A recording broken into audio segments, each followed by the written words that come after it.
Hey, Simply Sugar here with the morning news rundown. It is Thursday, September 18th. Let's get to it. There's a lot. Jimmy Kimmel Live remains suspended indefinitely after his remarks on Charlie Kirk's killing. ABC affiliates owned by Nexstar have already pulled the show.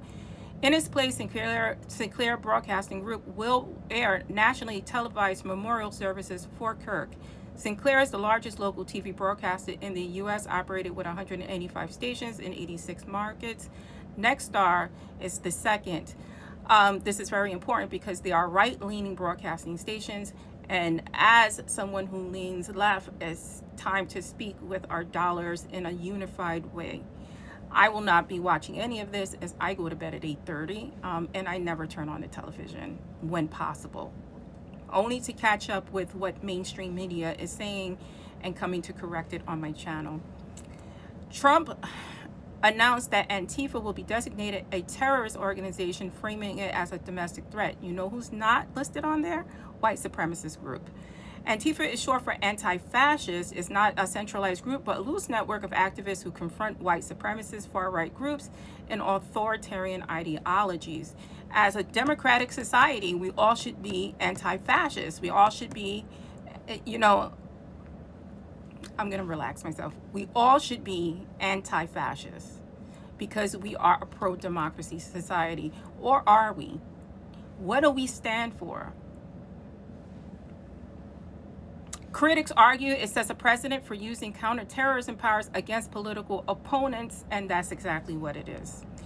Moving on to Pennsylvania, in North Quarters Township, York County, officers responded to a domestic-related investigation. They were ambushed, trying to serve a warrant there. 3 officers were killed, 2 were critically wounded. The suspect was also shot dead during the confrontation. Injured officers remain in critical but stable condition at this time. The property at the center of the incident belongs to the family of Craig Zumbrum, even though the assailant is not yet identified. He is a widower and had 4 children, including 2 teenagers still living at the house. All likelihood is that this is the assailant. Hours later in Pittsburgh, Donald Philip Henson, 46, of Penn Hills, rammed his car into FBI field office gate around 2:40 a.m. A former military service member with documented mental health issues, Henson shouted, "Sic semper tyrannis," after draping an American flag over the gate before fleeing. The Department of Justice quietly removed the 2024 NIJ study titled "What NIJ Research Tells Us About Domestic Terrorism," which found far-right extremists have committed over 520 deaths across 227 incidents since 1990.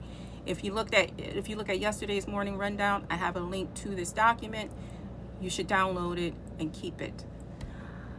One other commentary: as all of this is happening, there needs to be a unification. And I just want to remind people that it's easy to say we're leaving this app and we're leaving that app. We need to be on all apps. We need to keep our left or centrist voices on all applications. This is how we get disseminated information, and this is how we move away from media that is controlled by these right-leaning broadcasting networks.